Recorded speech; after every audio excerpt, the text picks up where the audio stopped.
c'est une croix d'aumônier militaire de la gendarmerie. Voilà, donc certainement qu'il y a de bonnes raisons pour qu'un 11 novembre, un aumônier militaire se fasse prendre ses papiers. Donc j'attends la réponse avec beaucoup d'intérêt. Qu'est-ce qu'ils vous ont demandé? Un simple contrôle d'identité. En tant qu'ancien aumônier militaire, je suis venu pour remercier ceux qui sont morts pour la France et ceux qui ont bien mérité de la patrie. J'ai l'impression que ceux qui sont là aujourd'hui semblent moins mériter de la patrie puisqu'ils semblent vouloir me prendre mes papiers d'identité. Je ne comprends pas bien, mais je suis très serein. Je conteste une chose en France, le fait que certains ne se soient pas assez bien battus peut-être en 14. Personnellement, les gens de ma famille se sont battus, donc voilà, moi je n'ai rien d'autre à contester, tout va bien pour moi. Oh non! Vous voulez voir le président? Vous voulez voir le président? C'est pas vrai, putain! Troisième fois! Le breton! Troisième fois! Dictature! Dictature! C'est pas vrai! Troisième fois! Je suis là. Non. Vous m'arrêtez, je vais le faire. Moi, je respecte. Pour un bonnet rouge, putain! Pour un bonnet rouge! C'est extraordinaire! Pour un bonnet rouge, troisième fois arrêté! Dictature! Socialiste! Dictature! Bientôt une loi contre le port du bonnet rouge? Oui, pardon? Oui. Bientôt une loi contre le port du bonnet rouge? Mais il faut espérer. Parce que là, au moins, on le saura. Et on saura qu'on ne peut pas porter le bonnet rouge. Et qu'est-ce qu'on vous a dit? C'est la troisième fois qu'on se fait arrêter. Troisième fois qu'on se fait arrêter. Et pour quel motif? Qu'est-ce qu'on vous dit? Pour Le bonnet rouge. Le bonnet rouge.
Monsieur, s'il vous plaît. Monsieur, mon poignet. S'il vous plaît, monsieur. Monsieur, s'il vous plaît. S'il vous plaît, monsieur. C'est normal.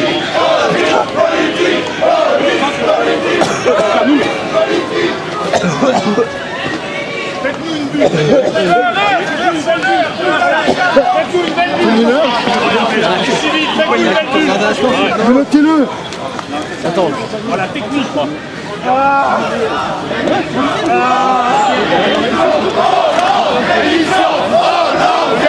On laisse travailler les collègues. Bien technique, voilà.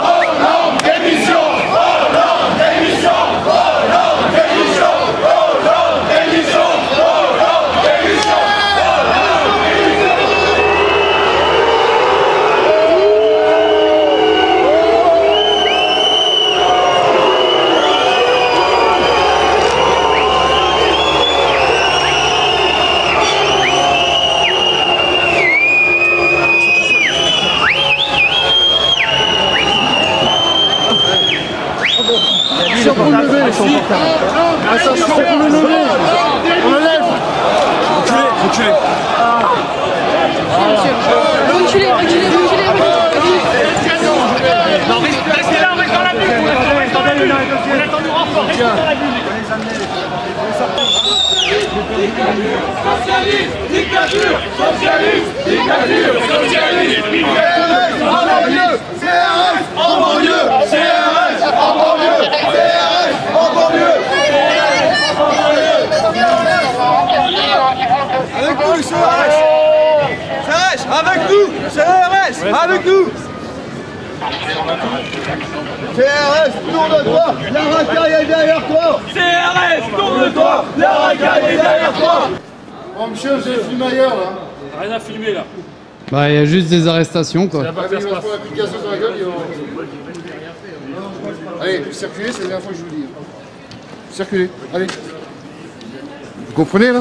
Circulez. On est pas sur le public, mais Ouais, mais Elle est circulez. belle la liberté de la France. Ah, la liberté de la presse. Hein. Premier bonnet rouge qui est arrivé à 9h30, ils l'ont serré tout de suite. Avec 8 flics, je veux dire, ils sont sur les dents, quoi, c'est clair. Après la loi sur le vol, quand il y a une loi sur le bonnet rouge.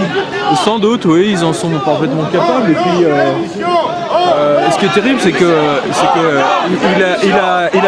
il est passé toute vitre montée, vitre teintée, il s'est fait siffler, mais copieusement. C'est encore pire que la dernière fois, au 14 juillet. C'est assez impressionnant de voir une telle manifestation de colère, alors qu'il est déjà passé. Là, il siffle n'importe quelle bagnole. Je veux dire, c'est quand même assez étonnant, quoi.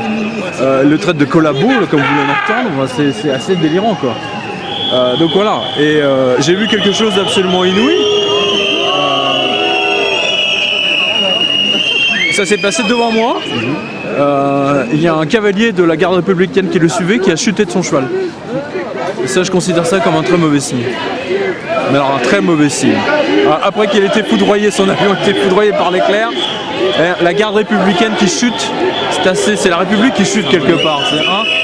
Est-ce qu'on peut s'attendre à ce que les bonnets rouges ne s'arrêtent pas là? Ah non, mais pour moi, c'est le début de la révolte, de toute manière. Parce que ça s'est étendu partout maintenant. Vous avez les portiques qui sont démontés partout, hein. Il n'y a pas qu'en Bretagne. Dans le Nord également. Il ne pilote plus rien, ce gouvernement ne pilote plus rien, il est foutu, c'est terminé.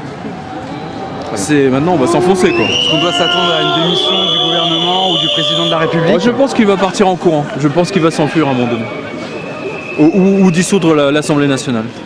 Mais il ne veut pas dissoudre l'Assemblée nationale s'il ne modifie pas les élections législatives. Donc, Il va peut-être penser à dissoudre le peuple. Oh, il aimerait bien dissoudre le peuple, hein, il en serait capable. La preuve, c'est que la police était présente partout. Le moindre mec, le pauvre mec qui est arrivé avec son bonnet rouge, à 8, ils l'ont serré. Je dis délire. À 9h30. Ouais. Non, il y a vraiment un air de révolte, quoi. Hein, c'est très net. C'est très très net. Voilà. Bon, merci Pierre Jovet. Merci beaucoup. Contre nous de la tyrannie, les dollars sanglants élevés, les dollars sanglants élevés. Entendez-vous dans nos campagnes, mugir ces féroces soldats qui mènent. C'est chiffre l'histoire.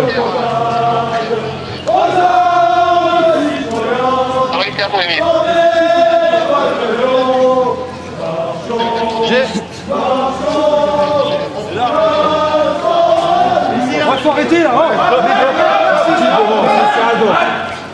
peut pas savoir pourquoi ils sont arrêtés. il faut voir. C'est comme ça. S'il vous plaît. C'est joli, c'est joli. Il faudrait faire le parallèle avec les gens qui ont défilé le 11 novembre 1940, qui étaient les premiers résistants français, qui se sont opposés aux nazis. Alors Hollande, bien sûr, c'est pas un nazi, mais Hollande, c'est quand même un dictateur. Aujourd'hui, ce qu'on voit là, c'est on voit des gens qui se font tabasser, on voit des gens qui sont muselés, on nous empêche de parler, on n'a pas le droit de se déplacer, on n'a pas le droit de manifester. On est dans une tyrannie. Alors on n'est peut-être pas dans une dictature dure, avec des gens dans des camps de concentration, avec des gens qu'on tue, qu'on blesse, mais ça vient tout doucement. Je pense qu'on est dans une dictature molle qui est en train de museler tous les Français, et sur tous les débats aujourd'hui, il est impossible de discuter. Les seuls gens qui peuvent discuter, ce sont les lobbies. C'est le lobby homosexuel, ce sont les syndicats, ce sont les francs-maçons, ce sont les amis du gouvernement.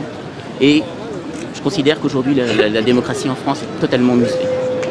Et on est dans les prémices. Et aujourd'hui, c'est un premier mouvement des gens qui se sont levés contre cette dictature. Et aujourd'hui, on en emmène certains en garde à vue. Ils vont être dans les geôles de la République. Ils vont être à côté de prisonniers qui eux seront libérés de prisonniers de droit commun qui eux seront libérés plus vite qu'eux. Et eux, ils vont sans doute avoir des amendes, ils vont faire de la prison. Mais ce sont des gens qui se battent pour la liberté aujourd'hui. Ce qu'on voit aujourd'hui, c'est une véritable honte pour notre pays. Quel sens a le 11 novembre dans ce genre de circonstances? C'est très symbolique, puisqu'en fait, là, on est en train de fêter nos soldats, les Français qui sont morts pour leur patrie. Et si aujourd'hui, les poilus du 11 novembre voyaient ce qu'est devenu la France, voyaient comment on traite leurs fils, comment le pantin qui aujourd'hui est à l'Élysée traite leurs fils, je pense qu'ils en seraient malades. Et je comprends ça.